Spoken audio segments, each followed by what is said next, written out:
মামা সেইজনী লাষ্টৰ ক'লা ক'লা চাদৰখন দেখিছে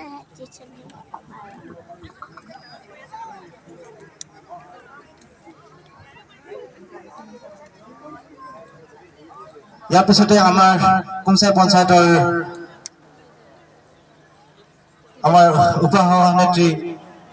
ৰশ্মি পেগু আছে তেখেতকে এখন ফুৰাম গামোচা সম্মাননা জনাবলৈ অনুৰোধ জনাইছো আমাৰ বিভাগীয় কৰ্তৃপক্ষ আকৌ আমাৰ মাজত উপস্থিত হৈছে তেখেতকো এখনি ফুলাম গামোচা সম্মাননা জনাম আমি ৰশ্মি পেগুক এখনি ফুলাম গামোচা সম্মাননা জনাবলৈ অনুৰোধ জনাইছো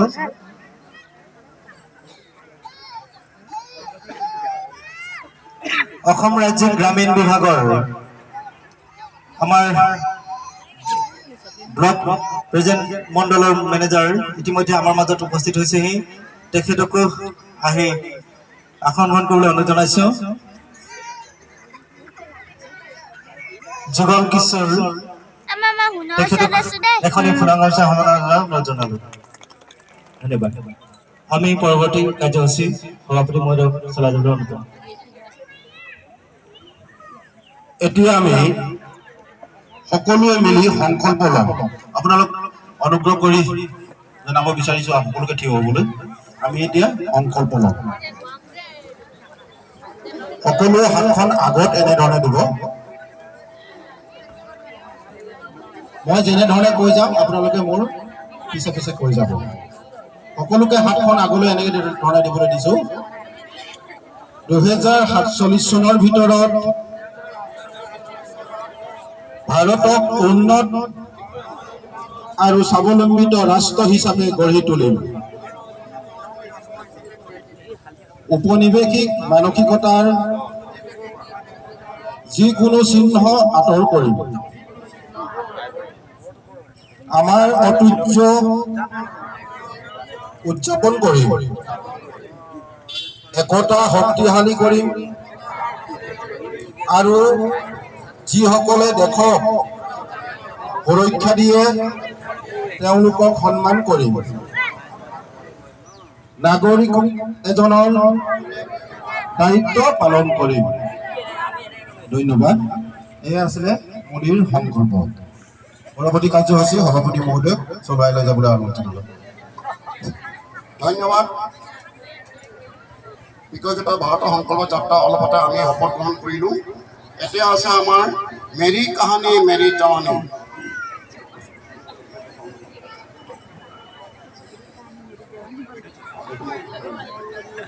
আপোনালোকে মেৰী কাহানী মেৰী জৱানী আপোনালোকে কি কি স্কিম পাইছে কি পোৱা নাই সেইটো বস্তু আপোনালোকে ডিপাৰ্টমেণ্টক দিব ৰাইট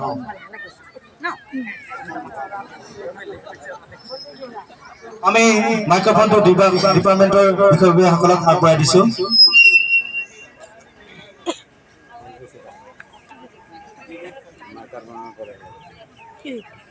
ধন্যবাদ জ্ঞাপন কৰিছো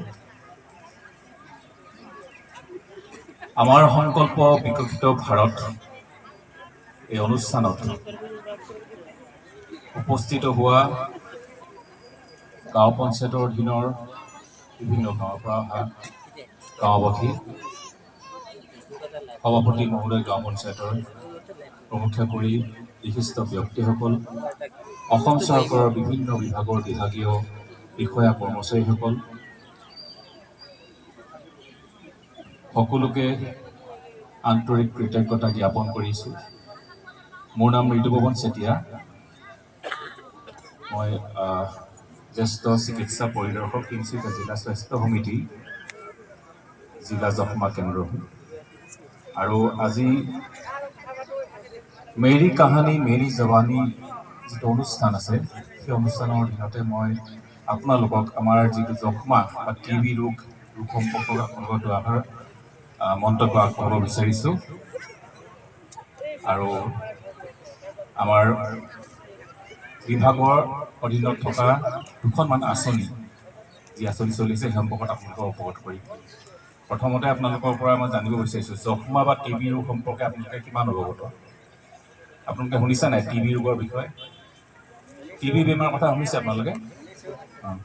টিবি ৰোগ হ'লে কি হয় বাৰু এজন ব্যক্তি যেতিয়া টিবি ৰোগ হয় বেমাৰ হয় কেনেকুৱা ধৰণৰ লক্ষণ হয় বা কেনেকুৱা ধৰণৰ ৰোগ লক্ষণ দেখা দিয়ে শুনিছেনে টিবি বেমাৰ হ'লে কি হয় কাহ হয় জ্বৰ হয় ঠিক জ্বৰ হয় আৰু ওজন কমি যায় শৰীৰৰ ওজন কমি যায় সন্ধিয়া জ্বৰ হ'ব তো এনেকুৱা ধৰণৰ লক্ষণ যেতিয়া দেখা দিয়ে যিকোনো এজন ব্যক্তি তেতিয়া কি কৰিব লাগে সেই বিশেষ ব্যক্তিজনক আমাৰ স্বৰ্গৰ অৱস্থিতি যদি ধৰা পৰিলে আমি বিভাগৰ তৰফৰ পৰা 6 মাহৰ এটা কোৰ্চ বা চিকিৎসা প্ৰদান কৰা হয় 6 মাহৰ যিটো কোৰ্চ শেষ হোৱাৰ লগে লগে ৰোগমুক্ত হ'ব সেই ব্যক্তিগৰাকী টিবি ৰোগৰ পৰা আৰু এইখিনিতে আমাৰ ভাৰতৰ মাননীয় প্ৰধানমন্ত্ৰী নৰেন্দ্ৰ মোদী ডাঙৰীয়াৰ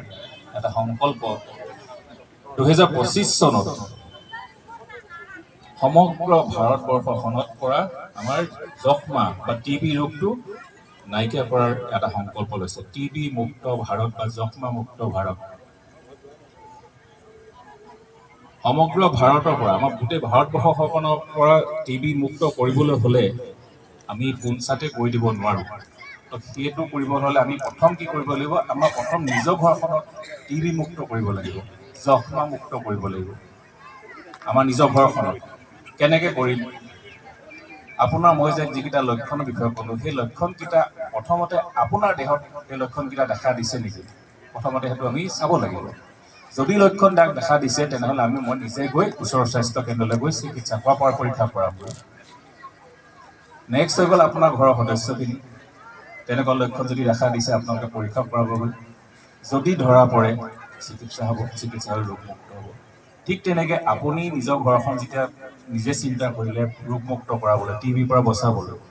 আপুনি কৰিলে আপোনাৰ ঘৰখন আপুনি কৰিলে আপোনাৰ ঘৰখন তেনেকৈ এখন পৰিয়াল যেতিয়া ৰোগমুক্ত হ'ব এটা চুবুৰী ৰোগমুক্ত হ'ব এটা চুবুৰীকৈ এখন গাঁওকৈ গাঁও পঞ্চায়ত ঠিক তেনেকৈ পৰ্যায়ক্ৰমে গৈ টিবি মুক্ত ভাৰতত আমি উপনীত হ'ব পাৰিম হয়নে যক্ষ্মা হৈছে টিবি বেমাৰ হৈছে চিকিৎসা আৰম্ভ হৈ গ'ল চিকিৎসা আৰম্ভ হোৱাৰ পাছত সেই সময়ছোৱাত মানে কি হয় টিবি ৰোগে তাক দেহত চেপি দিয়ে ওজন কমি যাব খাব নোৱাৰিব খাবলৈ মন নাযাব পুষ্টিহীনতাত ভুগিব তেতিয়া কি দৰকাৰ হ'ব সেই বিশেষ ব্যক্তিগৰাকী বা সেই ৰোগীগৰাকীক কি কৰিব লাগিব পুষ্টিকৰ খাদ্য প্ৰদান কৰিব লাগিব পুষ্টিকৰ খাদ্য খাব লাগিব ৰোগীগৰাকীয়ে গতিকে পুষ্টিকৰ খাদ্য খাবলৈ প্ৰয়োজন হ'ব টকা বা পুষ্টিকৰ খাদ্য প্ৰথম কথা হ'ল টকাটো চিকিৎসা আৰম্ভ হোৱাৰ লগে লগে আপোনালোকৰ ছাপ'জ মোৰ টিবি বেমাৰ হ'ল টিবি বেমাৰ হোৱাৰ লগে লগে চিকিৎসা আৰম্ভ হোৱাৰ দিনাখনেই আমি মোৰ নিজৰ বেংক একাউণ্টটো মই প্ৰদান কৰিব লাগিব বিভাগত সেইটো কি কৰিব ৱেবছাইটত আপলোড কৰিব মাহে মাহে 500 টকাকৈ মোৰ ছেভিং একাউণ্টত DBT ডাইৰেক্ট বেনিফিট ট্ৰান্সফাৰ কৰি মোৰ বেংক একাউণ্টত সোমাব 500 টকাকৈ 500 6 মাহত কিমান হ'ব 3000 টকা 3000 সেইটো সম্পূৰ্ণ চৰকাৰৰ ফালৰ পৰা দিব দ্বিতীয় কথাটো হৈ গ'ল নৰেন্দ্ৰ মোদী ডাঙৰীয়াৰ আঁচনি নিশ্চয় মিত্ৰ বুলি কয় মিত্ৰ মানে কি বাৰু মিত্ৰ মানে বন্ধু মানে ৰোগীগৰাকীৰ বন্ধু ৰোগীবিলাকৰ বন্ধু কেলে হ'ব লাগে ৰোগীবিলাকৰ বন্ধু হ'ব লাগে ৰোগীগৰাকীক আমি কেয়াৰ ল'বলৈ যত্ন কেনেকৈ ল'ম আমিতো ৰোগীৰ লগত সংস্পৰ্শলৈ বেছিকৈ আহিলেতো মোৰে বেমাৰ হৈ যাব ইয়াত কেনেকৈ কেয়াৰ ল'ব আপুনি এই যে ক'লো পুষ্টিহীনতাত ভোগে বুলি পুষ্টিকৰ খাদ্য প্ৰদান কৰিবলৈ আমি পুষ্টিকৰ খাদ্যৰ টোপোলা প্ৰদান কৰি আমি ৰোগীগৰাকীক সহায় কৰিম বুজি পাইছে আপোনালোকে নিশ্চয় মিত্ৰ হিচাপে পঞ্জীয়ন কৰাৰ লগে লগে মই বিশেষ সেই ৰোগীগৰাকীক 6 মাহ চিকিৎসা হ'ব 6 মাহৰ বাবে 6টা পুষ্টিকৰ খাদ্যৰ টোপোলা প্ৰদান কৰিম মই দেখুৱাইছোঁ আপোনালোকক পুষ্টিকৰ খাদ্য টোপোলা এটা লয় না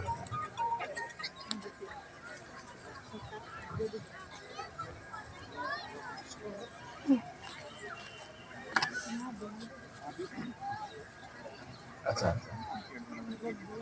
এইটো হ'ল পুষ্টিকৰ খাদ্য টোপোলা ভিতৰত কি আছে এটা এটাকৈ দেখালে টাইম লাগি যাব ভাল ভাল খাদ্য বস্তু আছে আৰু এই পুষ্টিকৰ খাদ্য টোপোলাটো প্ৰদান কৰা হ'ব চিকিৎসা লৈ থকা ৰোগী গম পাব আৰু আজি আমি খুবেই আনন্দিত যে আজি অনুষ্ঠানত আপোনালোকৰ এই গাঁও পঞ্চায়তৰ সন্মানীয় সভাপতি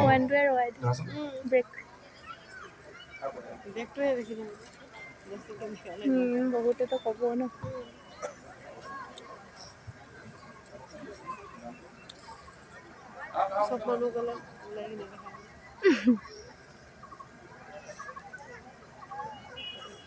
কমসত লংগ্ৰী ডাঙৰীয়া অকণমান আগবাঢ়ি আহক কমসত লংগ্ৰী ডাঙৰীয়াই তেখেতৰ মহানতা প্ৰকাশ কৰি নিশ্চয় মিত্ৰ হিচাপে নিজকে পঞ্জীয়ন কৰাইছে নিশ্চয় মিত্ৰ মই যে ক'লো পুষ্টিকৰ খাদ্যটো ক'লা এইটো আমি অনা নাই এখেতৰ তেখেতে প্ৰদান কৰিব এইটো দি আৰম্ভণি 6 মাহ তেখেতে দিব এইটো দিয়াৰ পিছত 5 মাহ থাকিব চিকিৎসাকালীন সময়ত তেখেতে প্ৰদান কৰিব এটা আৰু নিশ্চয় মিত্ৰ হিচাপে আমাৰ লংগ্ৰী ডাঙৰীয়াই আমাৰ এগৰাকী টিবি ৰোগীক আপোনালোকৰ এইটো অঞ্চলৰ এগৰাকী টিবি ৰোগী এডপ্ট কৰিছে আৰু তাৰ বাবে আমি আন্তৰিক ধন্যবাদ তথা কৃতজ্ঞতা জ্ঞাপন কৰিছোঁ আৰু লগতে এখন উন্নত মঞ্চৰে সম্বৰ্ধনা জনাব senior treatment supervisor Mridul Gogoi ডাঙৰীয়া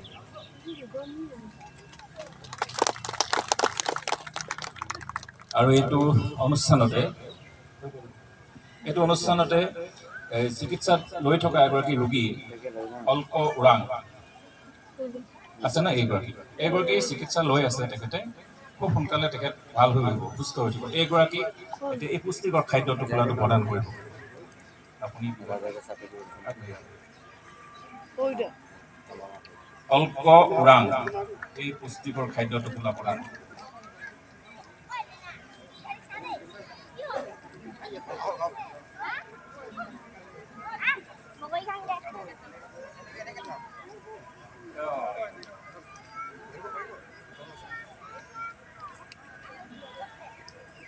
সকলোকে আমাৰ মাননীয় সভাপতি মহোদয়ৰ বাবে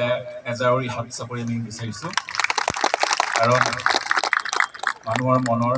যিটো মানৱতাবোধ তেনেকুৱা মানৱতাবোধ দেখুৱাই আৰু তেনেকুৱা নিশ্চয় মিত্ৰ ওলাই আহক নিশ্চয় মিত্ৰ একচুৱেলি আপুনি হ'ব পাৰে মই হ'ব পাৰোঁ তেখেতো হ'ব পাৰে তেখেতো হ'ব পাৰে মনৰ সদিচ্ছা লাগিব মানৱতাবোধ লাগিব আমাৰ নিজৰ অঞ্চলটোত ৰোগমুক্ত কৰিবলৈ আমি আগবাঢ়ি আহিব লাগিব যিহেতু 2025 চনত আমি কি কৰিব লাগিব টিবি মুক্ত ভাৰত কৰিব লাগিব এতিয়া কি হৈ গ'ল মই আপোনালোকক কৈছিলোঁ যে আপোনালোকে প্ৰথমতে নিজৰ পৰিয়ালটোৰ পৰা টিবি মুক্ত কৰিব লাগে আপুনি নিজৰ পৰীক্ষা কৰালে নাই বেলেগ এজনৰ সদস্য কৰালে ছাপ'জ ওলাই গ'ল টিবি ৰোগ ধৰা পৰিল এই যে আপুনি লৈ যোৱাৰ বাবে প্ৰথম খবৰ দিয়াৰ বাবে ফাৰ্ষ্ট ইনফৰ্ম কৰা হিচাপে আপোনাৰ বেংক একাউণ্ট বিচাৰিব স্বাস্থ্য বিভাগত সেই বেংক একাউণ্টত আপোনাৰ তেখেতৰ ট্ৰিটমেণ্ট ষ্টাৰ্ট হোৱাৰ লগে লগে 500 টকা এটা আপোনাৰ ডাইৰেক্ট বেনিফিট ট্ৰান্সফাৰ কৰিব আপোনাৰ বেংক একাউণ্টত 500 টকা এটা পালে আৰু যদি আপুনি ভাবিছে যে এই ৰোগীগৰাকীক চিকিৎসাটো মই নিজে কৰোঁ কাৰণ দৰৱ খোৱা মানুহ নিজে যদি আপুনি দৰৱ খুৱায় 6 মাহ যদি দৰৱ খুৱায় সম্পূৰ্ণ যদি কৰে চিকিৎসা 6 মাহৰ পাছত আপোনাৰ বেংক একাউণ্টত পুনৰবাৰ 1000 টকা এটা আপোনালোকে পাব এনেকুৱা ধৰণৰ ভালেমান আঁচনি আছে থোৰতে এইকেইটা কথা ক'লোঁ বিশদভাৱে যদি আপোনালোকে জানিব বিচাৰিছে সন্মুখত আপোনাৰ সেই হেল্থ লিখা সেই টেবুলখনৰ ওচৰলৈ যাব পাৰে নতুবা আপোনালোকৰ ওচৰৰ যিকোনো স্বাস্থ্য কেন্দ্ৰলৈ গৈ আপোনালোকে জানিব পাৰিব অথবা তিনিচুকীয়া থানা চাৰিআলি স্থিত যুটীয়া স্বাস্থ্য সঞ্চালক কাৰ্যালয়লৈ গ'লেও আপোনালোকে জানিব পাৰিব গতিকে প্ৰধানমন্ত্ৰী নৰেন্দ্ৰ মোদী ডাঙৰীয়াৰ যি সপোন সেই সপোন বাস্তৱ টিবি মুক্ত ভাৰত গঢ়াৰ যিটো সপোন সেইটো বাস্তৱত পৰিণত কৰা আপোনালোকৰ সকলোৰে সহযোগিতা কামনা কৰি মোৰ বক্তব্য সামৰণি মাৰিছোঁ ধন্যবাদ